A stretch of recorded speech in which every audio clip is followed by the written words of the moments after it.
Good morning बच्चों, कैसे हो आप सभी लोग।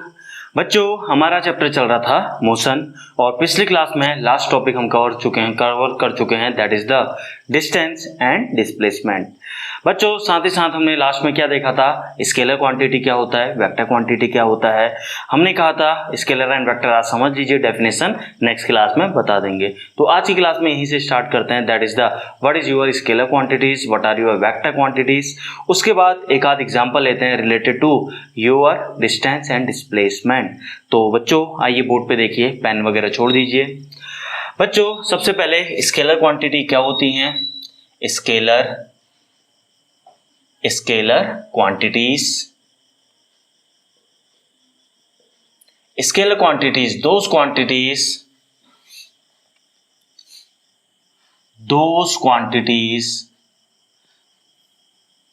quantities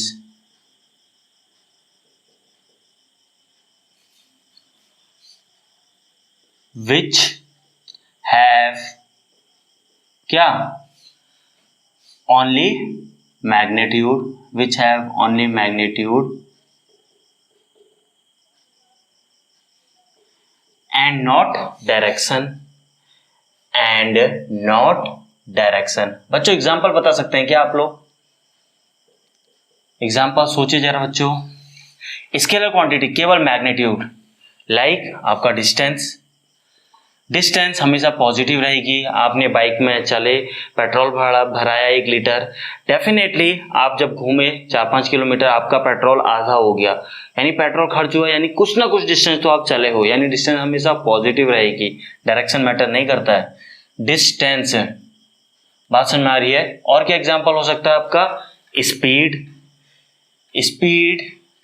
स्पीड आपको डायरेक्शन नहीं देती है, बस rate of change of distance, direction नहीं। इसके बाद और क्या हो सकता है? आपका वर्क पार्ट डिपेंडेंट होता है। अगेन स्केलर क्वांटिटी वर्क या वर्क डन बोल दीजिए, बात एक ही है, लिख लीजिए जो लिखना है आपको। आइए बहुत हुआ एग्जांपल, समझते हैं what is your vector quantities.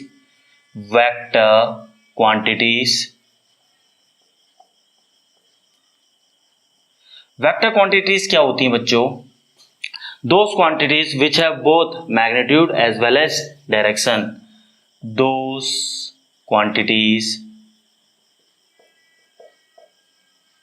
which have both magnitude and direction. Example बता सकते हैं, बहुत सारे एग्जाम्पल। आपका डिस्प्लेसमेंट कल ही बताया था।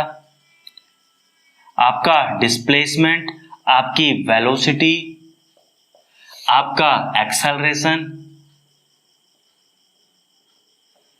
आपका फोर्स, दुनिया भर के एग्जाम्पल पॉसिबल हैं एंड सो ऑन। बात समझ में आ रही है? तो आप समझ चुके होंगे स्केलर क्वांटिटी क्या होती हैं जिनके पास केवल मैग्नीट्यूड होता है, वेक्टर क्वांटिटीज क्या होती हैं जिनके पास both magnitude as well as direction.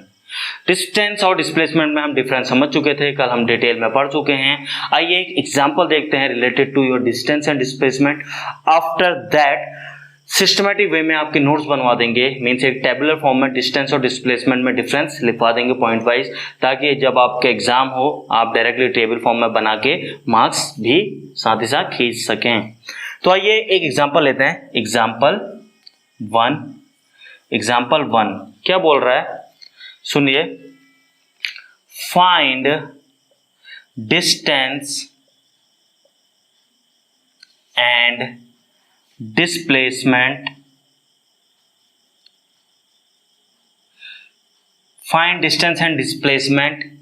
if particle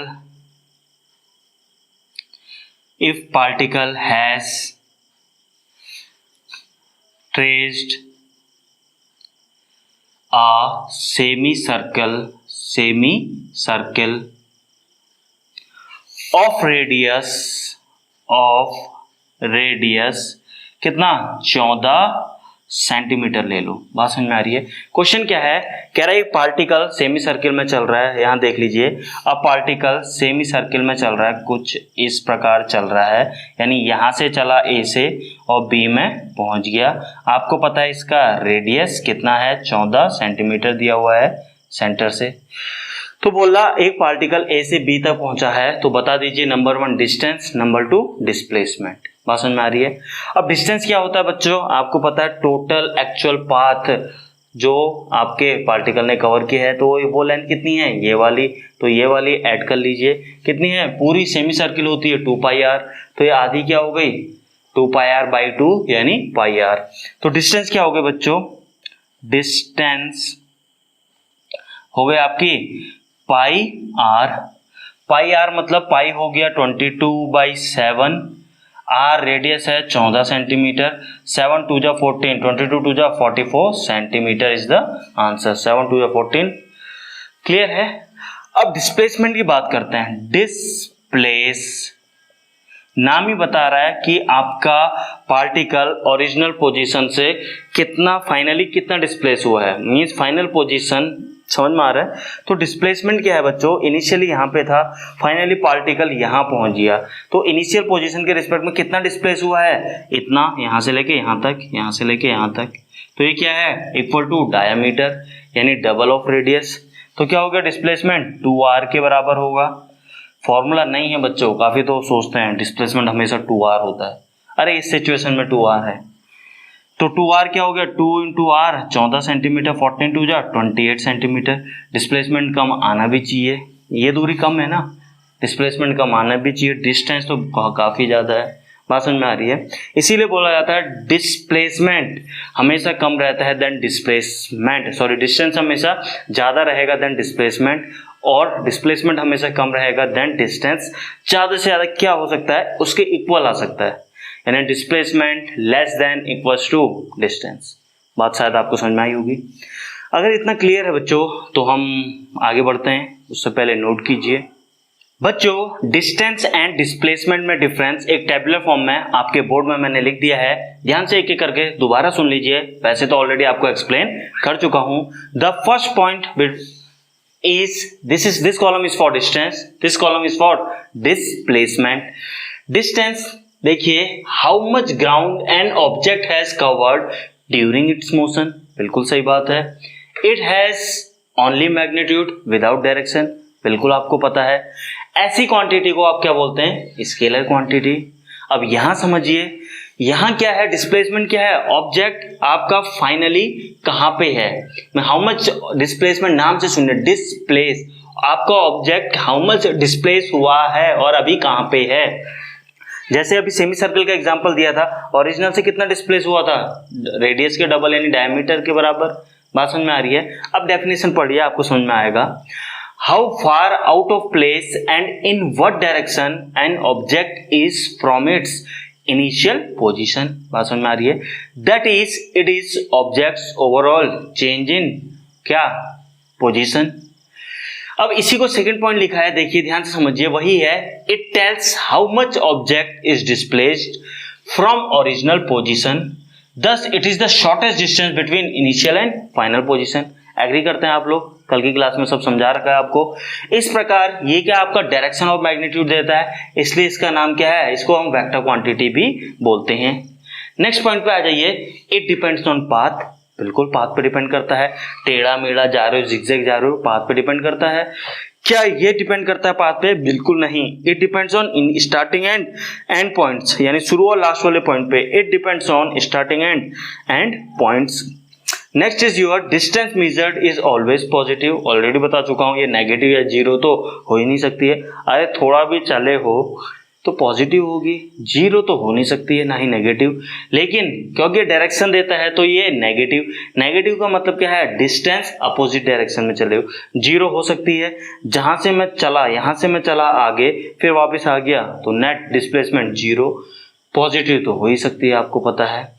last point क्या है, it can be more than और equal to the magnitude of displacement. क्या मतलब है, मतलब यह है कि आपकी जो डिस्टेंस है वो हमेशा ज्यादा होगी या ज्यादा से ज्यादा इक्वल हो सकती है टू मैग्नीट्यूड ऑफ डिस्प्लेसमेंट। बात समझ में आ रही है।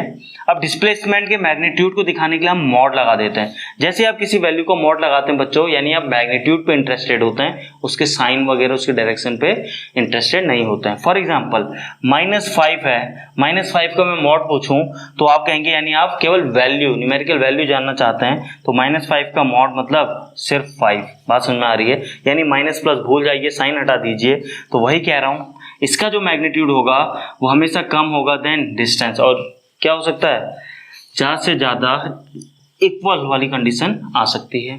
यहाँ पे क्या है, its magnitude can be less और equal to the magnitude of distance. ठीक इसका उल्टा यहाँ पे आप लिख सकते हैं। बात समझ में आ रही है। एग्जाम्पल ऑलरेडी बता चुका हूँ, फिर भी आप लिखना चाहते हैं तो देख लीजिए। डिस्टेंस के बारे में, डिस्टेंस के बारे में एग्जाम्पल क्या लिखोगे, डिस्टेंस एक, चलिए हो गया। अगर स्केलर और वेक्टर क्वांटिटी होती तब आप एग्जांपल में लिख सकते थे क्या, डिस्टेंस एक स्केलर है एंड ये वेक्टर। बात समझ में आ रही है, यहाँ तक क्लियर है। एग्जांपल अगर आप समझ जाना चाह रहे हैं सेमी सर्किल वाला, यहाँ पे भी ड्रॉ कर सकते हैं बच्चों। तो इस प्रकार आपका डिफरेंशिएशन, दोनों में डिफरेंस आपको एक टेबुलर फॉर्म में आप लोगों के सामने प्रेजेंट कर दिए हैं, ताकि अगर आपके एग्जाम में क्वेश्चन पूछा जाए, ज्यादा नंबर का क्वेश्चन आएगा तो डायरेक्टली टेबुलर फॉर्म में बनाना। सिंपल डेफिनेशन पूछेगा, what do you mean by distance and what do you mean bye displacement. In that condition क्या करना, पहली डेफिनेशन लिखना और ये दूसरा पॉइंट लिखना, मोर देन सफिशिएंट। पहली डेफिनेशन लिखना, वेक्टर क्वांटिटी है, बस बाकी पॉइंट लिखने की जरूरत नहीं जब सिंपल डेफिनेशन पूछ रहा है। जब ज्यादा मार्क्स में पूछेगा तो टेबुलर फॉर्म में सब कुछ बता देना। बात समझ में आ रही है, यहाँ तक कोई डाउट? बच्चों थोड़ा सा अगर आपको समराइज करवाऊं तो बच्चों हमने एक एग्जांपल लिया था। हम लेट अस सपोज हल्द्वानी में हैं और मुझे हल्द्वानी से जाना है रुद्रपुर। लगभग हल्द्वानी से रुद्रपुर की डिस्टेंस है 30 किलोमीटर। अब सिचुएशन सुनिए, ध्यान से सुनिएगा। अब ये 30 किलोमीटर मुझे ट्रैवल करना है यूजिंग बाइक। बाइक की हेल्प से मैं जा रहा हूँ। अब बाइक की हेल्प से मैं जा रहा हूँ, कभी तो मैं स्पीड में गया 40 किलोमीटर पर आवर। बीच में मेरे को चाय पीने का मन करा तो मैंने बीच में अपनी बाइक रोकी, यानी 40 से 30, 20, 10, 0 स्पीड आई। फिर चाय पीने के बाद फिर मैंने अपनी बाइक भगाई, जहाँ 10, 20, 30, 40, 70 की स्पीड में फिर मैं जाने लगा। इस प्रकार मैं फाइनल डेस्टिनेशन में पहुंचा। तो समझिए क्या कह रहा हूं मैं। तो मैं हल्द्वानी से मैं रुद्रपुर जब पहुंचा तो उस समय मेरी स्पीड कांस्टेंट नहीं थी, मेरी स्पीड कांस्टेंट नहीं थी, कहीं पे ज़्यादा थी, कहीं पे जीरो भी हुई जब मैंने चाय या कॉफ़ी पी, और उसके बाद फिर मैंने बढ़ाई भी। तो बच्चों ये मोशन, ये एक मोशन हो रहा है। इस मोशन को डिस्क्राइब करने के लिए ऑलरेडी मैंने क्या बोला, हमें दो फिजिकल क्वांटिटीज़ की ज़रूरत पड़ी इस मोशन को डिस्क्राइब करने के लिए। हल्द्वानी से रुद्रपुर वाला क्या ज़रूरत पड़ी, first distance, first physical parameter was distance, second physical parameter was displacement. आज की डेट में हम डिस्टेंस और डिस्प्लेसमेंट समझ चुके हैं, तो हम आंसर बोलेंगे डिस्टेंस कितनी थी 30। अगर मैं वहां से फिर वापस भी आ गया तो मेरा डिस्प्लेसमेंट कितना हुआ 0। हल्द्वानी से रुद्रपुर, रुद्रपुर से हल्द्वानी, तो यानी मेरा डिस्प्लेसमेंट 0। तो ये दो फिजिकल क्वांटिटी से मैंने अपने मोशन को डिस्क्राइब करने की कोशिश की। हाँ, कुछ हद तक मैं सक्सेसफुल भी हुआ। बात समझ में आ रही है। अब थोड़ा सा समझिए, अब प्रॉब्लम क्या है, क्या मैं इस मोशन को डिस्टेंस और डिस्प्लेसमेंट की हेल्प से फुल्ली डिस्क्राइब कर पाया हूं? बिल्कुल नहीं। क्यों? मैं देखिए क्यों नहीं, क्योंकि किस रेट से मैंने डिस्टेंस कवर करी। देखिए 30 किलोमीटर है, ज़्यादा से ज़्यादा 1 घंटे की जर्नी है। अगर मैं सुबह चला और शाम तक पहुंचा यानी मेरी स्पीड कम रही होगी। अगर मैं आधे घंटे में पहुंच गया यानी मेरी स्पीड ज़्यादा रही होगी। तो किस रेट से आप डिस्टेंस कवर कर रहे हैं, किस रेट से आप दूरी कवर कर रहे हैं, यानी एक और फिजिकल क्वांटिटी को डिस्क्राइब करने की मुझे ज़रूरत पड़ी जो मुझे डिफाइन कर बताए कि किस रेट से मैं अपने डिस्टेंस को कवर कर रहा हूँ। रेट मतलब विथ रिस्पेक्ट टू टाइम, तो उस क्वांटिटी को हम बोलते हैं स्पीड। इस प्रकार स्पीड का जन्म हुआ। स्पीड का जन्म हुआ मतलब स्पीड जो टर्म है, टर्म डिफाइन करने की हमें जरूरत पड़ी। इन अ सिमिलर मैनर वेलोसिटी को हमें डिफाइन करने की जरूरत पड़ी। तो इस प्रकार टिल नाउ हम 4 फिजिकल क्वांटिटी को डिस्क्राइब कर चुके हैं। The first one was distance, second was displacement, third is speed, fourth velocity. इसके बाद हम चेक करेंगे क्या ये 4 फिजिकल क्वांटिटी से मैं अपने मोशन को, जो कि मेरा हल्द्वानी से रुद्रपुर तक का था, क्या मैं इसे फुल्ली डिस्क्राइब कर पाया हूं या नहीं। अगर हाँ तो अच्छी बात है, टॉपिक खत्म। अगर नहीं तो और क्या फिजिकल क्वांटिटी डिस्क्राइब करने की मुझे जरूरत पड़ सकती है, तो एक एक करके बात करेंगे। तो यहाँ पे आपको समझ में आ गया होगा कि अब हम नेक्स्ट पढ़ने जा रहे हैं स्पीड एंड वेलोसिटी। बात समझ में आ रही है। उससे पहले आइए बोर्ड पे देखिए, एक टर्म आता है यूनिफॉर्म हेडिंग डाल सकते हो uniform and non uniform motion. Uniform and non uniform motion क्या मतलब है बच्चों, समझिए। यूनिफॉर्म मोशन की डेफिनेशन लिख रहा हूं सबसे पहले। यूनिफॉर्म मोशन डेफिनेशन बोर्ड पे देखिए और समझते जाइए। If an object covers equal distance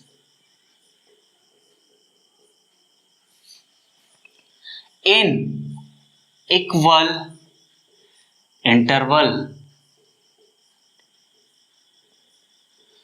of time।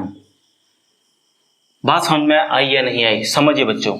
For example मैं अगेन ए पॉइंट से बी बोल दीजिए, या बोल दीजिए यही वाला एग्जाम्पल ले लीजिए हल्द्वानी से रुद्रपुर, या आइए चलिए हल्द्वानी से रुद्रपुर में करते हैं।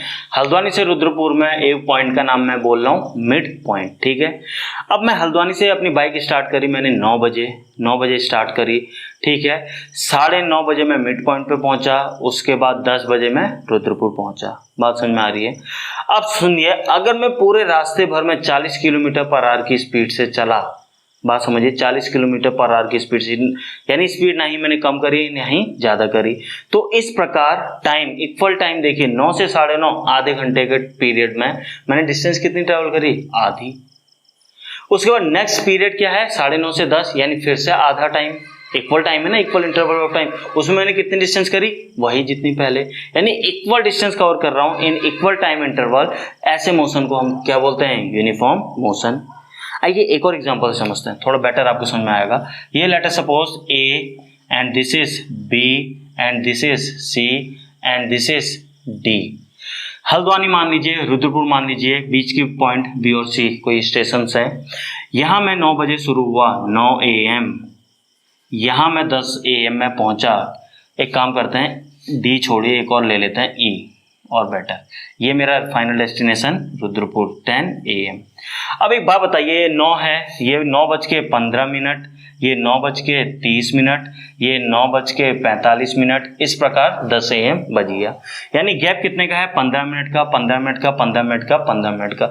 अब सुनिए, अगर मैं एक कांस्टेंट स्पीड से गया 40 किलोमीटर पर आवर या 30 किलोमीटर पर आवर, जो भी आपको मानना है, तो यानी इस 15 मिनट में मैंने जितनी डिस्टेंस कवर करी होगी, यदि नेक्स्ट इंटरवल इस 15 में भी उतनी डिस्टेंस कवर करी, नेक्स्ट 15 मिनट में भी उतनी डिस्टेंस, नेक्स्ट 15 मिनट में भी उतनी डिस्टेंस, यानी इक्वल इंटरवल ऑफ टाइम में इक्वल डिस्टेंस अगर मैं कवर करता हूं, ऐसे मोशन को बोलते हैं यूनिफॉर्म मोशन। बात समझ में आ रही है। अब इतना आप समझ चुके होंगे यहां से। यूनिफॉर्म मोशन कब पॉसिबल होगा, जब हम एक यूनिफॉर्म स्पीड से चलेंगे, यानी कांस्टेंट स्पीड से चलेंगे।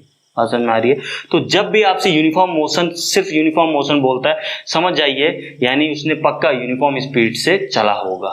तो यहाँ पे लिख दे रहा हूं, यूनिफॉर्म मोशन का एक और मतलब हम निकाल सकते हैं। यूनिफॉर्म नोट करके लिखवा देता हूं, नोट करके क्या, uniform motion means uniform speed. अब यूनिफॉर्म का मतलब काफी बच्चों को नहीं पता है। यूनिफॉर्म मतलब होता है कपड़े। कितने लोग कह रहे हैं कपड़े, अरे यार बच्चों फिजिक्स चल रही है आपकी।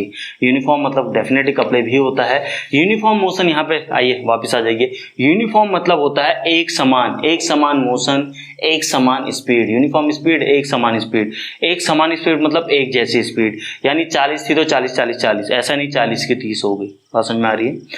तो ठीक हो गया, यहां तक आपको समझ में आ गया। तो कभी लिखा रहता है यूनिफॉर्म एक्सेलरेशन, तो यूनिफॉर्म एक्सेलरेशन मतलब एक समान एक्सेलरेशन। तो यूनिफॉर्म एक्सेलरेशन का ये बिल्कुल मतलब नहीं है कि आपका मोशन यूनिफॉर्म है। Uniform acceleration does not mean uniform motion, लेकिन हाँ uniform speed means uniform motion.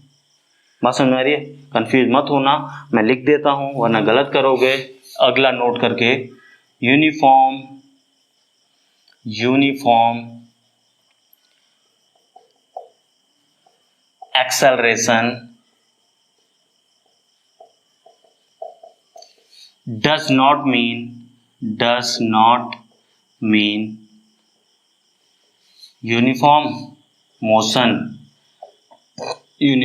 Motion. अरे सिंपल सी बात है यार, यूनिफॉर्म एक्सेलरेशन का मतलब डजंट मीन यूनिफॉर्म मोशन, मतलब uniform speed. Uniform motion doesn't mean uniform speed, सही बात है। यूनिफॉर्म स्पीड मतलब एक जैसी स्पीड, यूनिफॉर्म एक्सेलरेशन मतलब एक जैसा एक्सेलरेशन यानी कांस्टेंट एक्सेलरेशन। बात शायद क्लियर हुई होगी आपको, कोई डाउट? पक्का? चलिए, तो ये तो था यूनिफॉर्म मोशन। तो नॉन यूनिफॉर्म मोशन क्या है बच्चों, सुनिए। नॉन यूनिफॉर्म मोशन, तो नॉन यूनिफॉर्म मोशन क्या है बच्चों? नॉन यूनिफॉर्म मोशन ये है, इफ एन ऑब्जेक्ट कवर्स, लिख दूं, if an object covers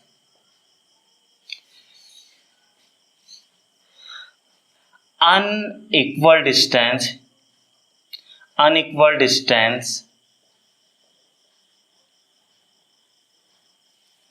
in equal interval of time,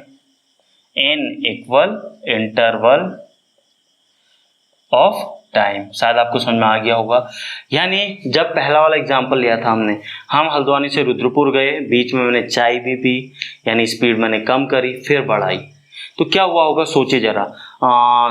तो ऐसे ही फील कीजिए, हल्द्वानी से चला मैं 40 किलोमीटर पर आवर, अब मेरा चाय पीने का मन करा, यानी स्पीड घटाई, 40 से मैं 30, 20, 10। अरे जब मैंने स्पीड घटा दी तो मैं कम डिस्टेंस ट्रेवल कर पाऊंगा, तो उसी इक्वल टाइम में, शुरू में उस टाइम में मैं ज़्यादा डिस्टेंस कवर कर पाया क्योंकि 40 किलोमीटर पर आवर की स्पीड थी। फिर मैंने चाय पीने का मन हुआ, यानी मैंने स्पीड अपनी घटाई, तो उसी टाइम पीरियड में अब मैंने स्पीड कम कर रहा हूँ धीरे धीरे, तो डिस्टेंस कम ट्रेवल कर पाऊंगा। तो वही लिखा है, if object covers unequal distance, यानी अब कम डिस्टेंस ट्रेवल कर रहा है इन वही इक्वल इंटरवल ऑफ टाइम। अब दोबारा मैंने चाय पीने के बाद फिर बाइक भगाई, मैंने 100 किलोमीटर पर आवर, अरे बाप रे। अब उसी time interval, late us suppose 15 minute में मैंने अब 100 किलोमीटर पर आवर, अरे 15 मिनट में मैं काफ़ी डिस्टेंस कवर कर दूंगा। वही 15 मिनट में अब डिस्टेंस ज़्यादा हो गई, वही 15 मिनट में कभी डिस्टेंस कम थी, वही 15 मिनट में कभी डिस्टेंस ज़्यादा। यानी किसका केस है? Non uniform motion. या सिंपल शब्दों में अगर मैं बोलूँ, नॉन यूनिफॉर्म मोशन मतलब नॉन यूनिफॉर्म स्पीड। हाँ, रास्ते में स्पीड मैंने चाय पीनी थी तो स्पीड कम ज़्यादा मैंने करी, simple, non uniform speed. Non uniform motion means non uniform speed, uniform motion means uniform speed, non uniform motion means non uniform speed. शायद आपको एग्जाम्पल भी समझ में आ चुका होगा, क्लियर है? अब बात करते हैं बच्चों, व्हाट इज योर क्या स्पीड। काफी बच्चे सोच रहे हैं स्पीड होता क्या है, पहले ये तो समझाओ। तो आइए बच्चों समझते हैं, what is your speed, what is your velocity. इससे पहले नोट कीजिए इतना बच्चों, पेन वगैरह छोड़ के बोर्ड पे देखिए। Next is your speed, next is your speed. What do you mean by speed? समझिए, it is the rate at which you cover the distance.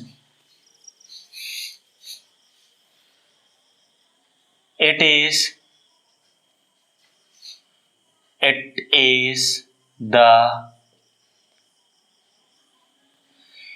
gives the rate at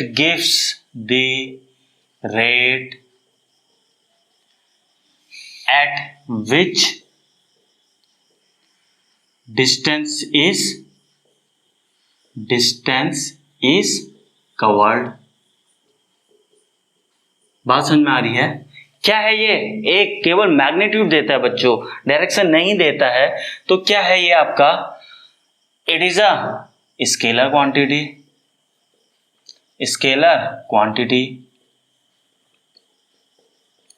आपकी बाइक में speedometer होता है बच्चों, वो क्या नापता है? आपका स्पीड नापता है कि डिस्टेंस नापता है? ये होमवर्क है, आप बताइएगा कल की क्लास में, या इवन कमेंट में भी आप अभी भी भेज सकते हैं अपना आंसर। स्केलर है या वेक्टर, जो भी मेजर करता है, या डिस्टेंस या स्पीड या जो भी, मुझे नहीं पता, तो वो स्केलर है या वेक्टर, साथ में ये भी बताइएगा। बात समझ में आ रही बच्चों? This is your speed. तो what is your velocity? What is your velocity? समझिए बच्चों, वेलोसिटी क्या है? इट गिव्स या velocity is the rate, velocity is the rate at which distance is covered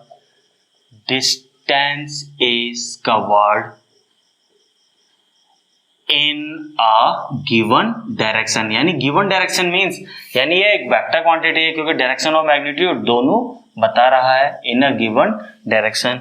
तो क्या हो गई है, एक वेक्टर क्वांटिटी। आइए समझते हैं बच्चों, समझते हैं। चलिए ठीक है, डिस्टेंस स्पीड का रिलेशन अगर दें, डेफिनेशन क्या है, it is the rate at which, correct कर लीजिए, it is the rate at which distance is covered. तो डेफिनेशन पढ़ के साफ समझ में आ रहा है कि स्पीड का रिलेशन क्या होगा, speed equals to distance, total distance upon total time. बात समझ में आ रही है, total distance upon total time. Distance later suppose आपने 100 किलोमीटर चले, कितने टाइम में, 1 घंटे में, तो यानी आंसर आ गया 100 किलोमीटर पर आवर। अब डेफिनेटली यूनिट, डिस्टेंस की यूनिट क्या है, मीटर, टाइम की यूनिट है सेकंड, तो यूनिट क्या होगा इसकी, मीटर पर सेकंड स्पीड की। या डिस्टेंस अगर आप किलोमीटर में लेना चाह रहे हैं तो किलोमीटर पर आवर भी हो सकती है, वैसे सेंटीमीटर में लेना चाह रहे हैं सेंटीमीटर पर सेकंड, कुछ भी हो सकती है। बात समझ में आ रही है, यूनिट क्या होगी, स्केलर क्वांटिटी है, ऑलरेडी आप लोगों को मैं बता चुका हूं। एग्जांपल से समझते हैं बच्चों। आइए देखिए, मैं यहां से ये मैंने सेमी सर्कल ट्रेवल किया और सेमी सर्कल से थोड़ा ज्यादा ट्रेवल कर लिया। इनिशियल पोजीशन ये थी ए, फाइनल पोजीशन ये है बी, लिख देते हैं यहाँ। चलिए, इनिशियल पोजीशन आई, फाइनल पोजीशन एफ। बात समझ में आ रही है। अब ऑब्जेक्ट ने, लेटर सपोज ये दूरी है तुम्हारी 14 किलोमीटर, ये पूरी लंबाई पेरिफेरी 14 किलोमीटर, और लेटर सपोज यहाँ से यहाँ तक की जो दूरी है, यहाँ से यहाँ तक की, वो मान लेते हैं कितनी है, मान लेते हैं 7 किलोमीटर। बात समझ में आ रही है। अब देखिए, वेलोसिटी क्या देती है आपको, बोथ डायरेक्शन एंड मैग्नीट्यूड। बात समझ में आ रही है। तो आप ध्यान से सुनिए, फॉर्मूला देखिए, स्पीड की अगर मैं बात करूं, टोटल डिस्टेंस टोटल टाइम।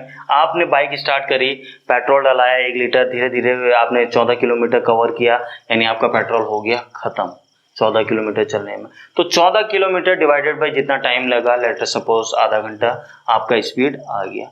अब डिस्प्लेसमेंट की अगर बात करें, यानी शॉर्टेस्ट डिस्टेंस ऑलरेडी बता चुके हैं आपको, डिवाइडेड बाय टाइम तो वही लगा ना, आधा घंटा। देखिए, एक्चुअली ऑब्जेक्ट आपका इस पाथ से गया है और फाइनली यहां जाके रुक गया, फाइनल पोजीशन ऑब्जेक्ट की ये है। तो वेलोसिटी निकाल रहे हैं तो क्या है, ये डिस्टेंस ले रहे हैं, टाइम तो उतना ही लगा। बात समझ में आ रही है। तो डिस्टेंस अपॉन टाइम। तो बात ये आती है, तो वेलोसिटी हमें देता क्या है, what is the significance of velocity is the rapidity of motion along with direction. ये बताता है कितने जल्दी वो वहां ऑब्जेक्ट पहुंचा होगा विथ डायरेक्शन। ये क्या बताता है, रैपिडिटी ऑफ मोशन, कितने जल्दी वहां पहुंचा, बहुत अच्छी बात है। ये क्या बता रहा है, दूसरा velocity, rapidity of motion along with direction, finally इस डायरेक्शन में है अभी ऑब्जेक्ट, डायरेक्शन भी बताता अभी यहां रुका हुआ है। क्या आपको बात समझ में आ रही है। चलिए, तो इस प्रकार वेलोसिटी का अगर मैं रिलेशन लिखूं बच्चों, तो वेलोसिटी का रिलेशन क्या हो जाएगा, वेलोसिटी ये क्या है, डिस्प्लेसमेंट इक्वल्स टू क्या आ जाएगा, total displacement upon total time. बात समझ में आ रही है। तो this is the basic definition जो क्लास 9th में आप लोगों को बताई जाती है और बिल्कुल सही है, कोई दिक्कत नहीं है। अब जिंदगी में पहली बार आप स्पीड टर्म सुनते हैं, जिंदगी में पहली बार आप वेलोसिटी सुनते हैं, तो बच्चों ध्यान से सुनिए। अब मैं जब हल्द्वानी से रुद्रपुर गया था तो मेरी स्पीड क्या कांस्टेंट थी, 40 किलोमीटर पर आ रही थी क्या, बिल्कुल नहीं। चाय भी पी, जब चाय पी यानी पक्का मैं रुका हूंगा तो मेरी स्पीड कम ज्यादा रास्ते में हुई है। तो स्पीड कम ज्यादा हुई है, तो ऐसे में मेरे को जरूरत पड़ती है एक और क्वांटिटी को डिफाइन करने की, that is the average speed. Means औसत कितने चाल से चलाऊंगा। मैंने माना कि कहीं पे 0 भी थी, कहीं पे 40 भी थी, कहीं 70 भी, कहीं जीरो भी तो थी। औसत बता दीजिए, औसत चाल।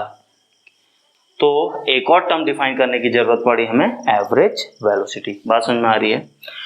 तो एवरेज वेलोसिटी जो आंसर आएगा किसके बीच में आएगा? कभी मेरी मैक्सिमम 70 भी हुई थी, कभी मैं रुका था 0, तो 0 और 70 के बीच में। एवरेज मतलब एवरेज बीच में ही तो आता है ना, समझ में आ रही है? तो फॉर एग्जांपल 6 और 2 का एवरेज कितना हो गया?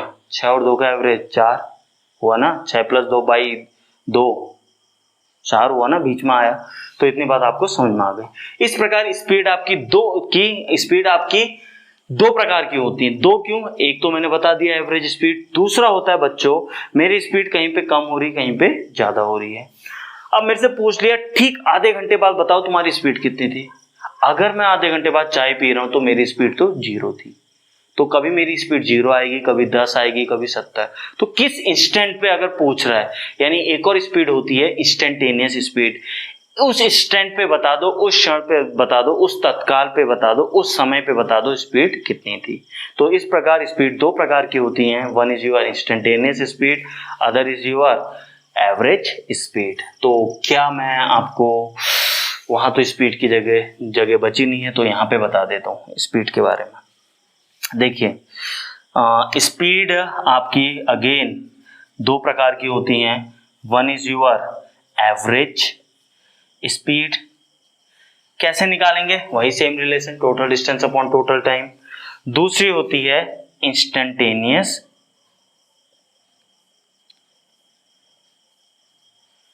स्पीड। तो बच्चों एवरेज स्पीड तो मैं बता चुका हूं आपको। एवरेज स्पीड क्या होती है आपकी, यहां पे बता रहा हूं बच्चों। चलिए रेड से ही करते हैं। एवरेज स्पीड क्या है? Total distance. टोटल डिस्टेंस को आप कैसे लिख लीजिए? चलिए delta x upon total time delta T, कुछ भी लिख लो, ठीक है। वही चीज है, टोटल डिस्टेंस टोटल टाइम, ठीक है। इंस्टेंटेनियस स्पीड का रिलेशन क्या होता है बच्चों? यहां पे लिख रहा हूं INST, इंस्टेंटेनियस स्पीड।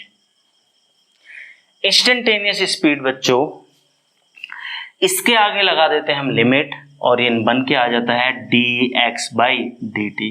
अब प्रॉब्लम ये है बच्चों, ना आप डेल्टा का मतलब जानते हैं, ना ये स्मॉल डी का मतलब जानते हैं। अब इसको बताया भी कैसे जाए? ये आप फर्स्ट टाइम जिंदगी में स्पीड सुन रहे हो, फर्स्ट टाइम जिंदगी में वेलोसिटी सुन रहे हो। अगर अब मैं बताऊं डेप्थ में तो अच्छा खासा 1 घंटा ले जाएगा, लेकिन आपका पूरी डेप्थ कोई डाउट नहीं रहेगा, सब कुछ क्लियर हो जाएगा। अब इतना ज्यादा डेप्थ में तो शायद ले जाना ठीक भी नहीं है, आप 9th के स्टूडेंट हैं, तो थोड़ा बहुत बता देता हूं। देखिए एवरेज स्पीड क्या है? डेल्टा x/डेल्टा टी। डेल्टा x मतलब लेट अस सपोज आप हल्द्वानी से रुद्रपुर गए, तो डेल्टा x मतलब x2 - x1। अगर ये 1 है, इस पोजीशन का नाम 1 है, इसका नाम 2 है, तो डेल्टा x मतलब x2 - x1। डेल्टा टी मतलब जब आपने यहां से हल्द्वानी में बाइक स्टार्ट करी उस समय टाइम हो रहा था t1, मान लो 9 बज रहा था। जब आप रुद्रपुर पहुंचे वहां पे टाइम हुआ t2 यानी 10 बज रहा था। तो यहाँ 10 बज गया है, 9 बज गया, तो t2 - t1 कितना आया? 1 घंटा। तो क्या है ये? डेल्टा टी मतलब difference t2 - t1, final minus initial का। तो डेल्टा मतलब होता है बच्चों 2 पॉइंट का डिफरेंस। डेल्टा मतलब, डेल्टा को ये ऐसे सिंबल से दिखाते हैं। अभी छोटा dx का मतलब क्या है बच्चों? अब वो समझ लेते हैं। तो ये रिलेशन आप लिखना चाहें तो कंप्लीट लिख लेना। अभी dx का मतलब है बच्चों छोटा सा एलिमेंट dx। आपने छोटा सा dx काटा, यानी ये पूरा लंबाई कितनी है? x2 - x1।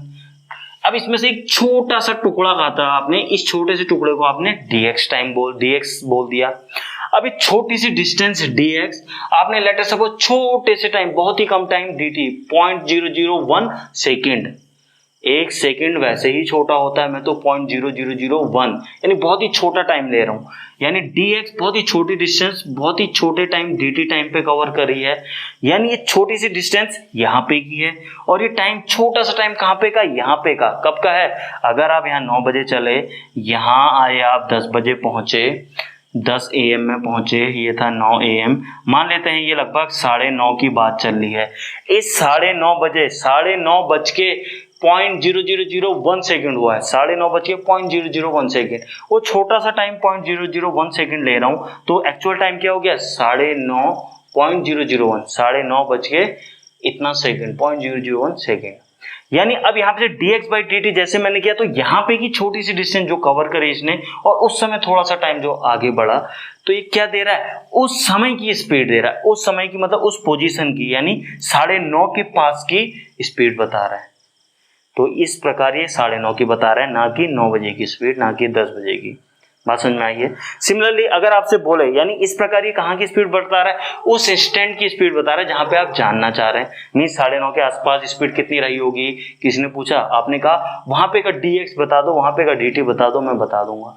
फॉर एग्जाम्पल आपसे पूछ लिया किसी ने 9:45 में मेरी स्पीड कितनी रही होगी, तो 9:45 में उस समय 9:45 मिनट 0.00001 सेकंड पे ले लीजिए, इससे भी छोटा ले लीजिए, तो 9:45 यानी यहाँ कहीं पे की बात हो रही।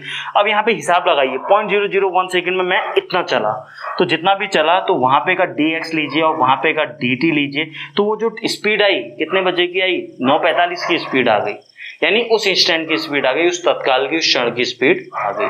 तो इस प्रकार इंस्टेंटेनियस स्पीड कभी भी आपसे निकलवाता है तो आपको रिलेशन यूज करना है dx/dt। dx है मतलब बहुत ही छोटा एलिमेंट, छोटी सी लेंथ dx, dt मतलब छोटा सा टाइम। ये d ऐसा वाला d क्या, छोटे को रिप्रेजेंट करता है, स्मॉल लेटर, और डेल्टा डिफरेंस को डिनोट करता है। तो बच्चों ये जो चीजें हैं ये मैंने काफी शॉर्ट में आपको अच्छे से समझाने की कोशिश की है। अदरवाइज ये कैसे आया, कैसे हम इंस्टेंटेनियस निकाल पा रहे हैं रियल में, हमारे पास कोई जादू तो नहीं है। ठीक है, एवरेज स्पीड तो टोटल डिस्टेंस टोटल टाइम करिए, एवरेज स्पीड निकल जाएगा, समझ में आता है। लेकिन इंस्टेंटेनियस उस क्षण में कैसे निकाल दे रहे हैं। 9:30 बजे मैं चाय पी रहा था, मेरा आंसर 0 आना था उस समय स्पीड।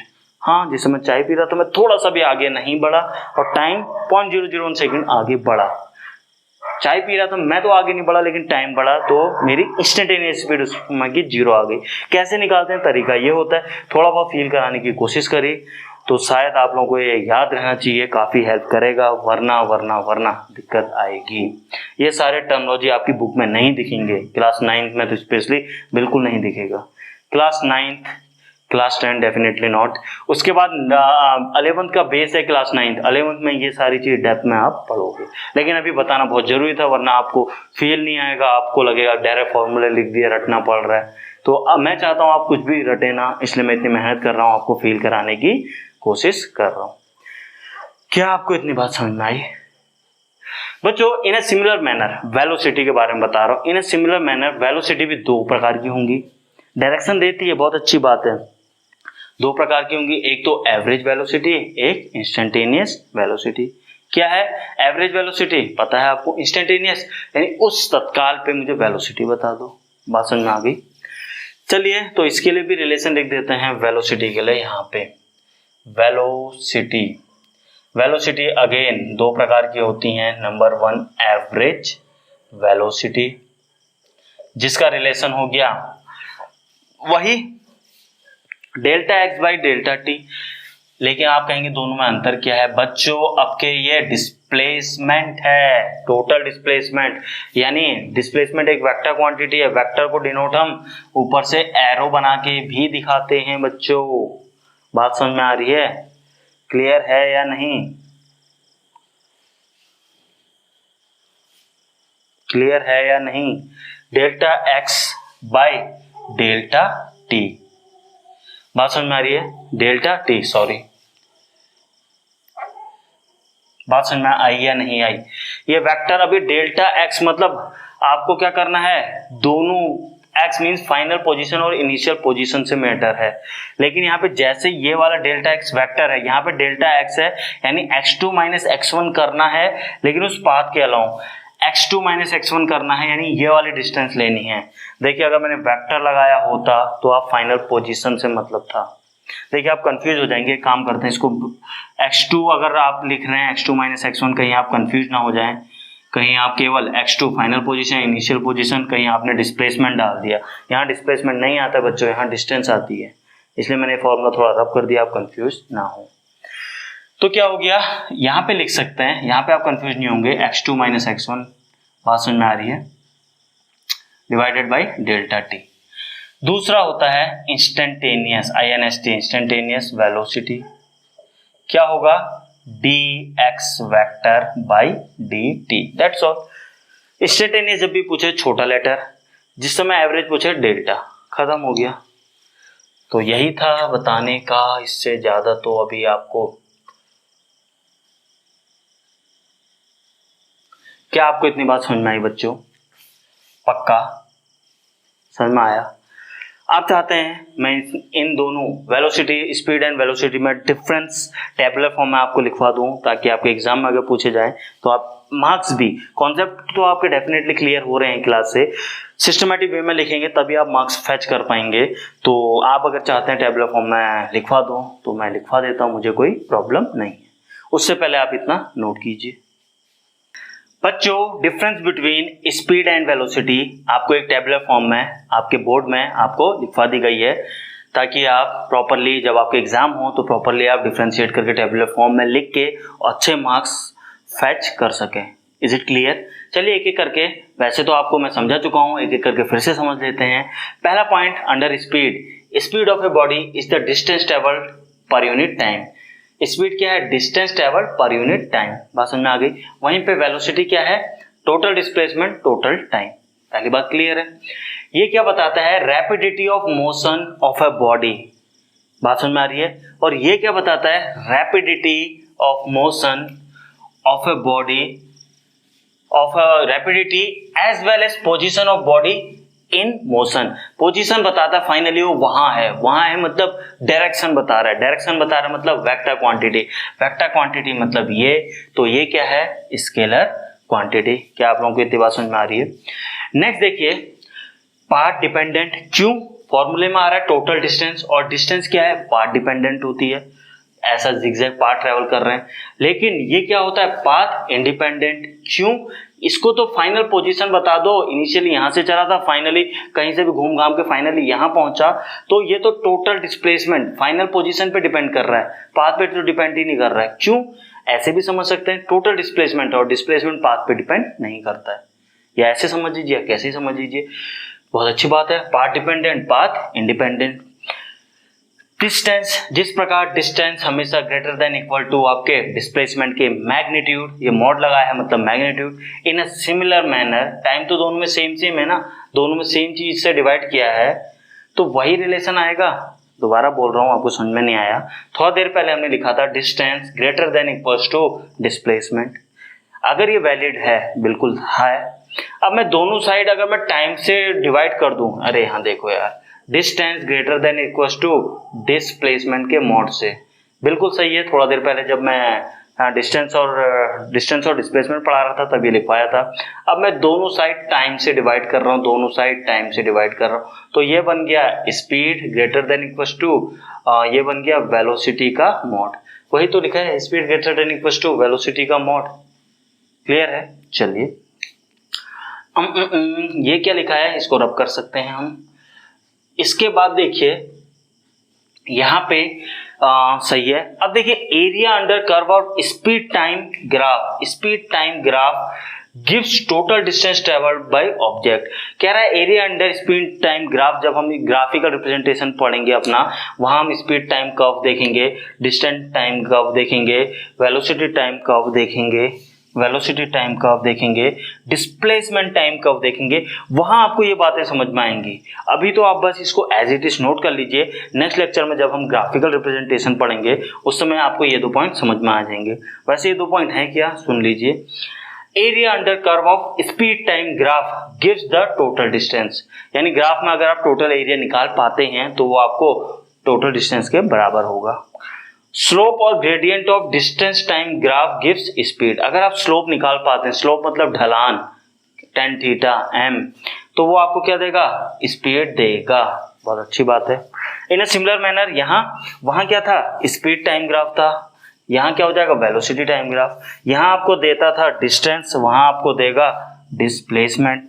यहाँ डिस्टेंस टाइम ग्राफ देता था आपको स्पीड, वहां डिस्प्लेसमेंट, ये एक्स क्या है? डिस्प्लेसमेंट टाइम ग्राफ आपको देगा वेलोसिटी। ये 2 पॉइंट अभी आपको समझ में नहीं आए होंगे, लेटर ऑन नेक्स्ट क्लास में जब हम ग्राफिकल रिप्रेजेंटेशन पढ़ेंगे तब आपको ये अच्छी तरीके से समझ में आ जाएगा। आई होप आपको सारे के सारे पॉइंट क्लियर हुए होंगे। ये हमेशा पॉजिटिव रहेगा, क्योंकि डिस्टेंस जैसे पॉजिटिव रहती थी, डिस्प्लेसमेंट भी पॉजिटिव ही रहेगा। बात समझ में आ रही है? सॉरी, डिस्टेंस पॉजिटिव रहती थी इसलिए स्पीड भी पॉजिटिव रहेगी।